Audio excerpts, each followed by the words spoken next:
En manchette aujourd'hui, la saison de pétanque, ça débute bientôt à Berthierville. Bonjour à tous et bienvenue à votre bulletin d'information diffusé sur les ondes de CTRB, votre télévision locale et régionale, aujourd'hui le 21 avril 2026. Le club des boulistes débutera sa saison le 5 mai prochain, mais c'est déjà le temps de vous inscrire si la pétanque, ça vous intéresse, ça vous interpelle. Il reste des places, nous dit-on. Ça va se dérouler au parc Vaudreuil à Berthierville, où c'est encore possible de s'inscrire en ligne. On a plus de détails avec Étienne Bertrand qui nous parle du club des boulistes et de la saison qui s'amorce. Bonjour Étienne, ça va bien? Ben oui. Tu me permets que je te dise Étienne? Ben oui, on a l'habitude de se rencontrer. Ben c'est ça. T'es venu de me porter une belle affiche aujourd'hui parce que c'est le début des inscriptions pour la pétanque à Berthierville. C'est bien ça? C'est ça. La saison commence, on amène le printemps. On espère, là? On espère. Puis donc, ce soir, c'est le début des inscriptions. Donc, on fait des inscriptions toute l'année, mais c'est sûr, on commence ce soir. C'est un début de saison. Et la saison commence le 6 mai. OK. Donc, les terrains, la municipalité est en train de finir de préparer les terrains. On est prêt. On a hâte de lancer de la boule.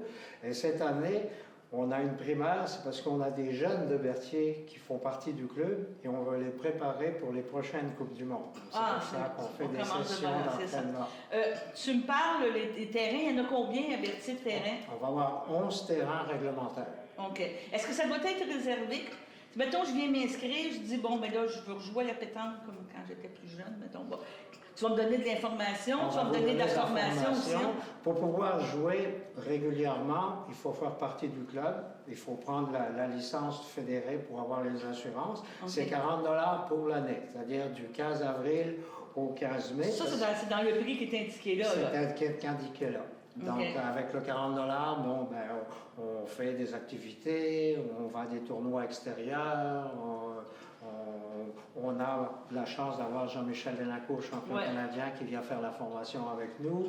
Donc, puis l'année dernière, on a fait une belle saison, puis on pense cette année de faire encore une autre belle saison. Donc, ce que je comprends, c'est qu'il y a toujours comme un responsable ou quelqu'un qui est là en permanence, un bénévole qui supervise, qui dit c'est à ton tour de jouer.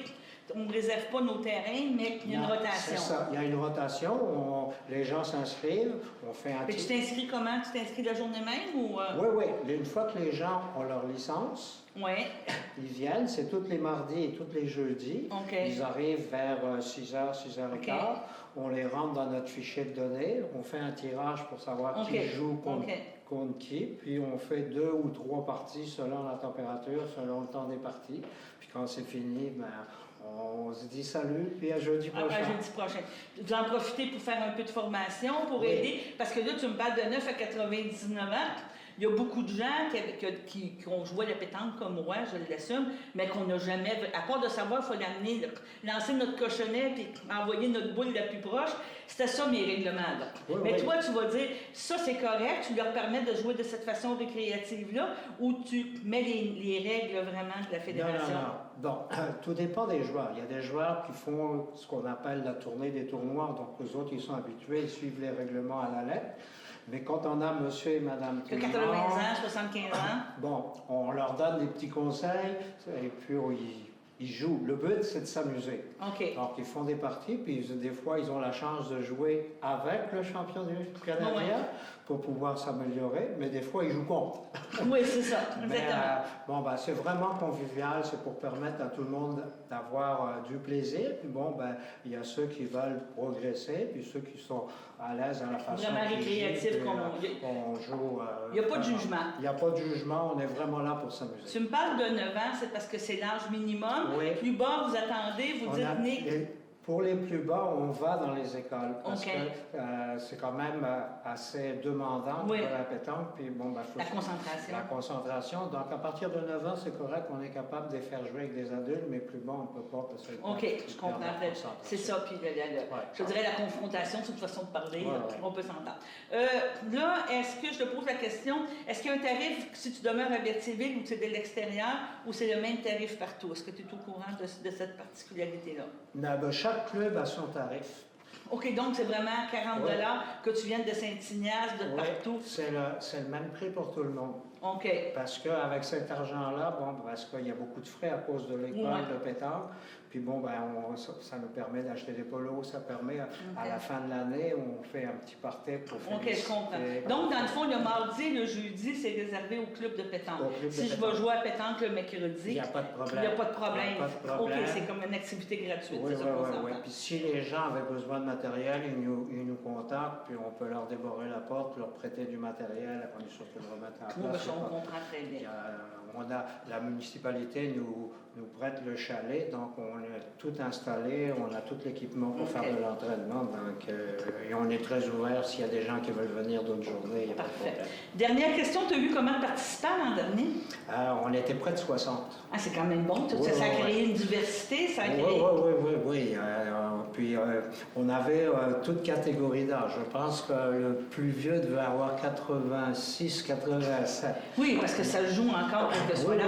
Oui. Donc ils font moins de parties. Bon, donc les plus jeunes vont faire 3 parties, les plus anciens s'arrêtent à 2. C'est bien parfait. On essaie d'arranger tout le monde pour que tout le monde soit content puis vienne passer une belle soirée avec nous. C'est ça. Donc on rappelle à partir d'aujourd'hui au chalet Vaudreuil, donc en arrière un peu de la Lichard, sur la rue Vaudreuil. Là, c'est des inscriptions à soir. Mais tu peux toujours continuer des inscriptions et à partir du 4 mai, ça commence. C'est ça, à partir du 6. Puis les gens, ceux qui ont vu l'affiche, ils peuvent même s'inscrire en ligne. Il y a un code QR. Parfait. Il suffit de s'inscrire en ligne. Ça fonctionne. On va le mettre sur notre babillard, mais on va le mettre aussi l'affiche dans notre entrevue. Je vous remercie. Je te remercie, bonne saison. Merci. Et tu viendras nous voir quand il y aura des choses particulières. J'ai demandé, je voudrais que vous viendrez filmer les jeunes en pleine pratique avec le champion canadien. Bon, on se reparlera. D'accord? Je te remercie, Étienne. Bonne journée. On se déplace à Lanoraie. Au conseil municipal tenu il y a quelques jours, il a été question de l'Office régional d'habitation. À Lanoraie, dans ce dossier, la patience est de mise. Les citoyens de Lanoraie ont en effet eu droit au portrait de la situation concernant leur Office régional d'habitation, des loyers à prix modiques pour des gens qui en ont besoin. En décembre dernier, ce HLM a vu son dernier locataire être déplacé. Chaque résident a maintenant été relocalisé. La bâtisse est aujourd'hui vide et des travaux majeurs de restauration sont prévus, nous dit-on.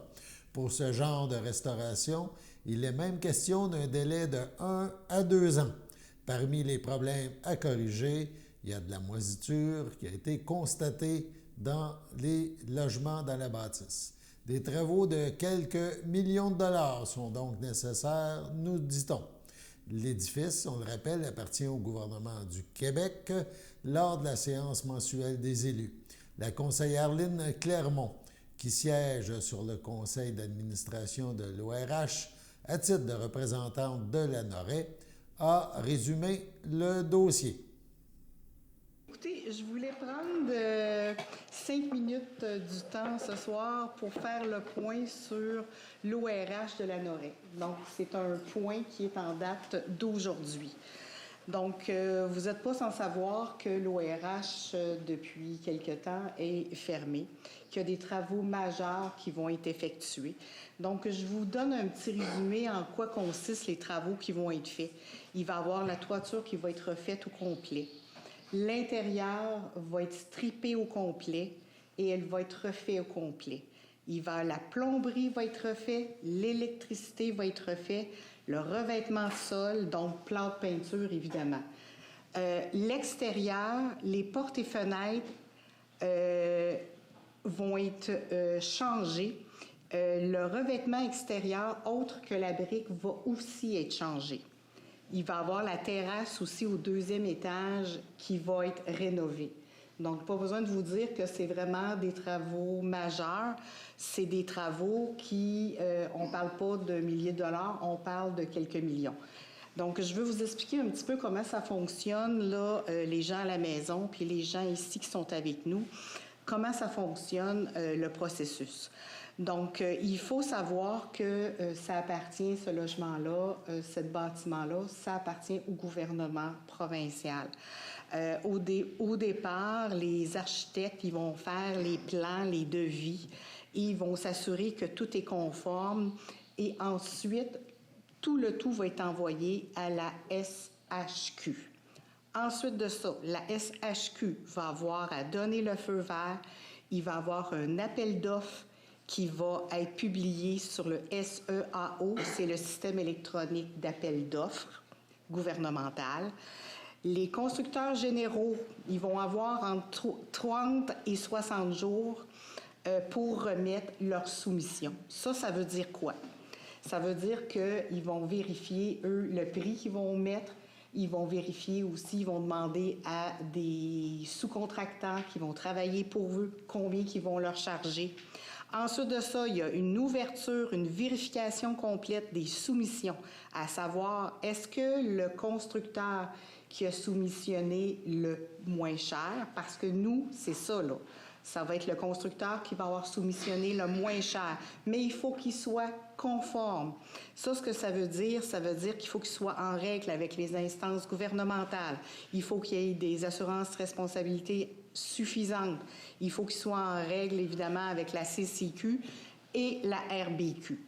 Ensuite de ça, il va avoir l'octroi du contrat au plus bas soumissionnaire, qui est en règle. C'est important de le noter. Le constructeur général qui probablement va avoir déjà une petite équipe, probablement en menuiserie, charpentier, il doit compléter son équipe. Il faut qu'il aille chercher un plombier, il faut qu'il aille chercher une équipe d'électriciens, de gars qui font les toitures. Et évidemment, en plus, il faut orchestrer tout ce beau monde-là. Et on a un enjeu majeur maintenant, c'est qu'il faut, on a un enjeu, la commande des matériaux, souvent, c'est difficile maintenant de commander et d'avoir des matériaux. Des fois, ça peut prendre 2, 3, 4, 5, 6 mois avant de les avoir. On parle des portes particulières, des fenêtres particulières ou souvent des revêtements qui sont particuliers. Et on a aussi un enjeu souvent de personnel. Ça, pénurie de main-d'œuvre, elle est souvent une cause des retards. Je voudrais préciser où on en est à côté. Il se passe quoi avec notre ORH à la Noret? Faut savoir que chaque résident a été relocalisé à une autre résidence ou dans un loyer. C'est important de savoir que les bails ont été faits pour 1 an ou 2, tout dépendant du type d'habitation. La dernière personne qui a quitté ici à côté, notre ORH, c'était en décembre 2025. Donc, présentement, les plans et devis sont terminés chez l'architecte. C'est sûr qu'il y a encore des modifications à faire. Il y a des vérifications aussi à faire.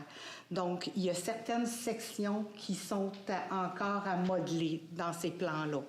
Donc, après ça, ça va être envoyé à la SHQ. Alors, présentement, c'est là qu'on est rendu. On est à quelques jours là, que ce soit prêt et que ce soit envoyé à la SHQ. La SHQ va donner son aval et après ça, on va aller en appel d'offres. C'est bien normal que pour ce type de travaux-là, le temps que ça va prendre pour qu'elle soit rénovée, il ne faut pas penser que ça va être de quelques mois. Il faut penser que ça va être de plusieurs mois. Donc, il faut penser entre 1 an et 2 ans. C'est un délai qui est partout le même. On est dans les édifices gouvernementaux, que si vous allez à Trois-Rivières, vous allez à Val-d'Or, vous allez à Montréal, c'est vraiment le délai présentement pour ça. Est-ce qu'on souhaite que ça se fasse rapidement? De tout cœur. On veut que les gens reviennent le plus rapidement. C'est pour ça que le Conseil, on a donné notre aval pour aider. Votre station de télévision de Berthierville vous invite cordialement à son bingo hebdomadaire télédiffusé tous les samedis matins dès 9h30. Depuis longtemps, les fans de CTRB se divisent le joyeux montant de 600 $ chaque semaine à cette joute de bingo. N'oublions pas non plus le super bingo mensuel d'une cagnotte de 2000 $ que vous pourriez vous partager chaque premier samedi du mois. Un moment de fébrilité qui pourrait devenir payant pour plusieurs d'entre vous.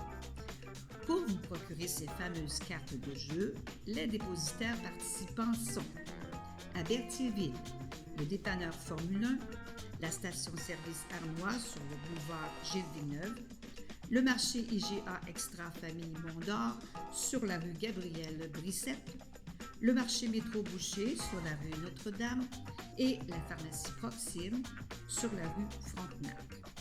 À Saint-Ignace de Loyola, le dépanneur Proxy sur la rue de la Traverse, la boucherie Aldo sur le rang Saint-Michel.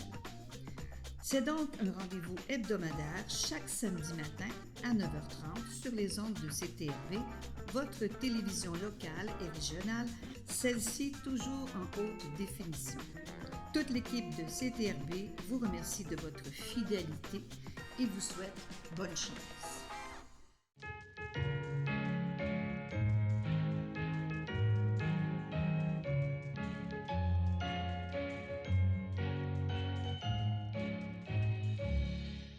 En ce 21 avril, la FADOC de l'Île-du-Pas désire souhaiter bonne fête à Nicole Beaufort. C'est votre anniversaire aujourd'hui, en ce 21 avril 2026. Eh bien, toute l'équipe de CTRB se joint à moi et vous souhaite un heureux anniversaire. On se déplace maintenant à l'Île-du-Pas.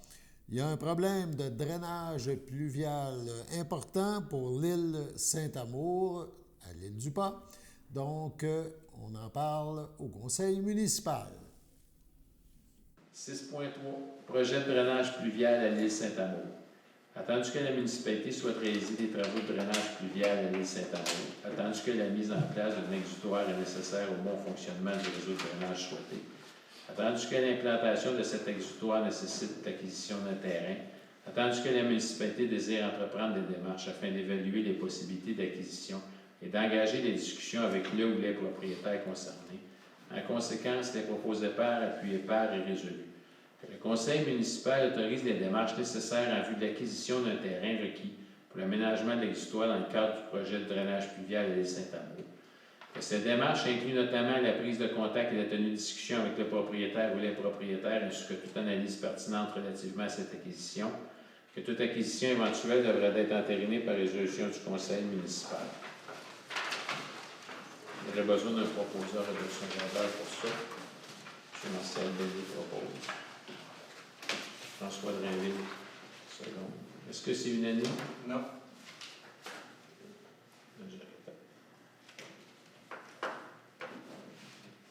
Vous allez vous faire inscrire votre nom comme... Donc, juste sur marque majoritaire, vous voulez faire inscrire votre nom? Non, bien, en fait, si je peux m'exprimer, moi, en fait, où je suis pas d'accord, c'est avec l'achat du terrain en question qui est situé sur le bord, en bordure de rue.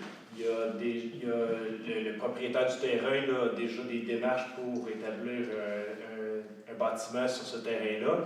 Puis, en fait, c'est ça, en créant un fossé sur ce terrain-là, on s'empêcherait le développement résidentiel sur le bord de l'eau à l'île Saint-Amour. Donc, c'est pour cette raison-là que je ne suis pas d'accord avec la présente résolution.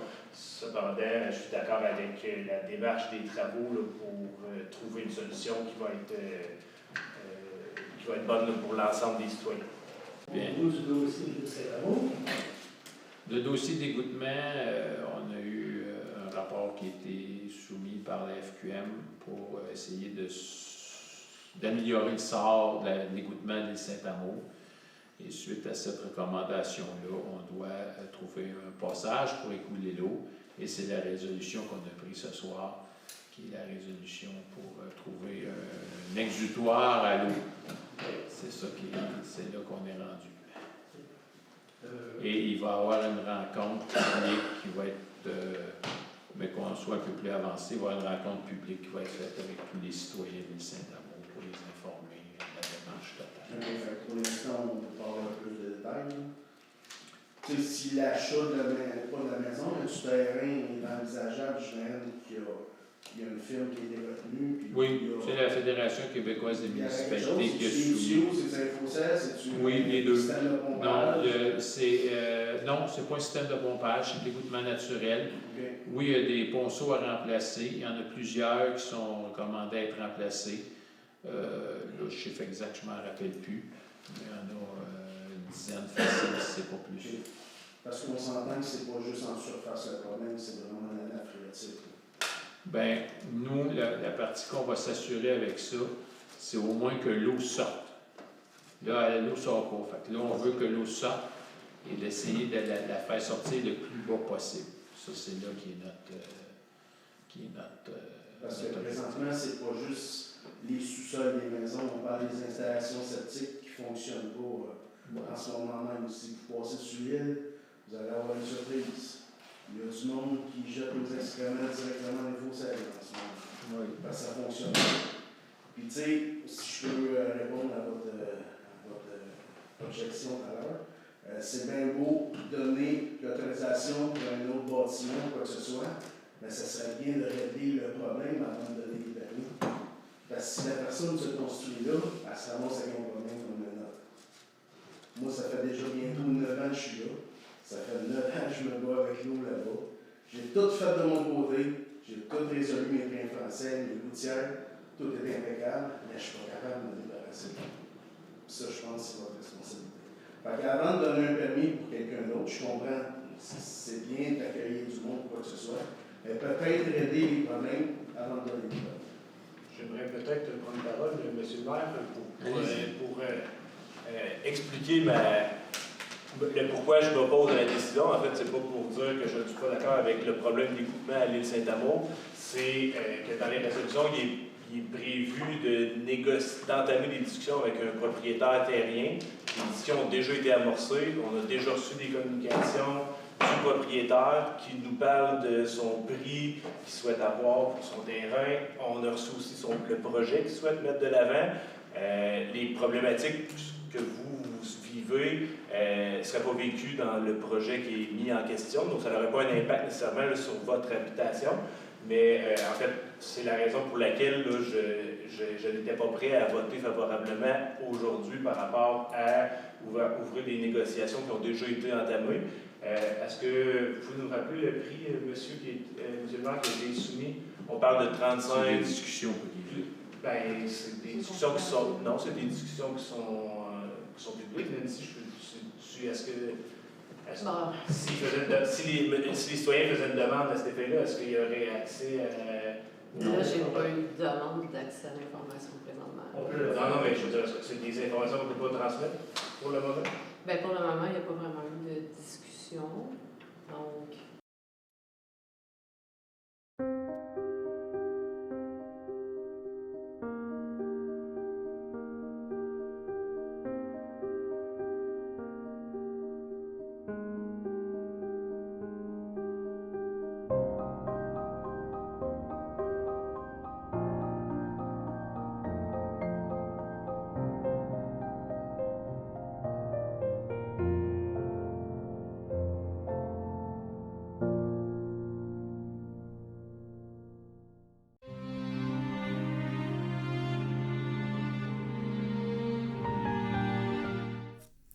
Au centre multisoins de Saint-Jean-de-Matha, le 16 avril dernier, à 85 ans, est décédée Mme Micheline Rogers, épouse de feu Claude Bonnin, demeurant à Berthierville.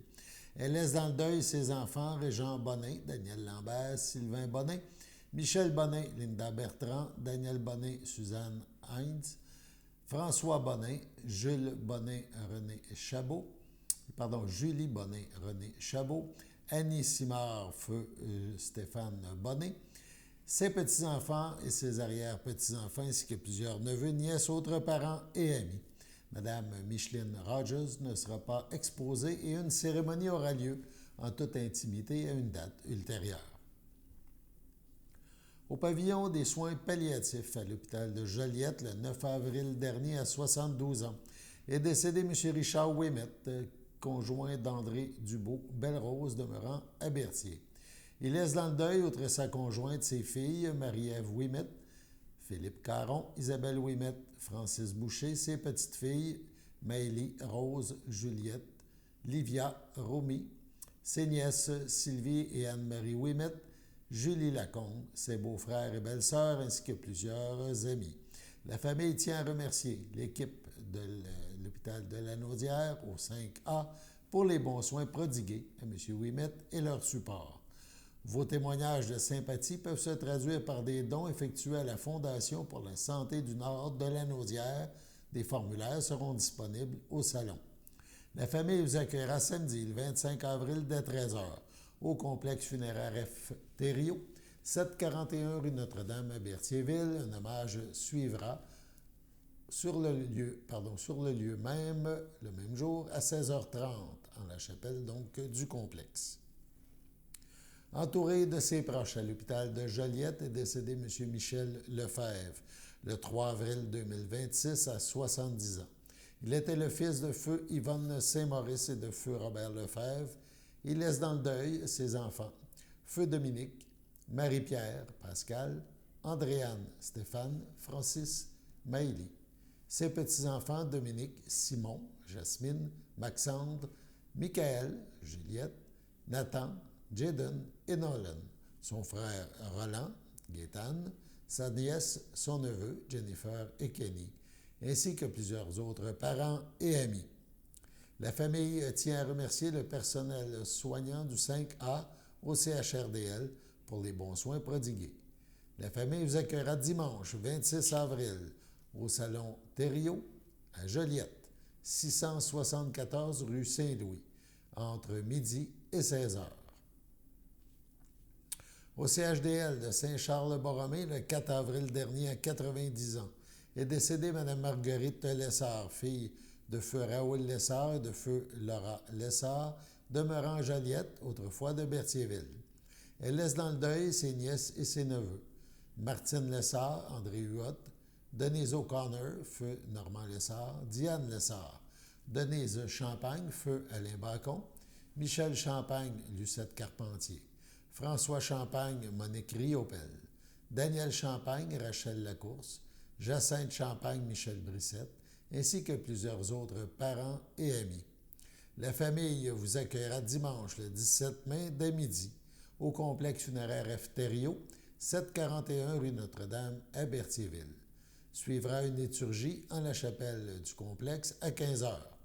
Madame Marguerite Lessard sera inhumée au cimetière de Berthierville le même jour.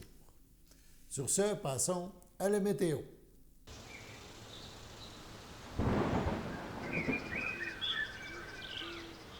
Bienvenue à votre météo de cette semaine. Aujourd'hui, mardi soir, ce sera des risques d'averses, une température de 5, un temps ressenti de 3, moins de 1 mm de pluie.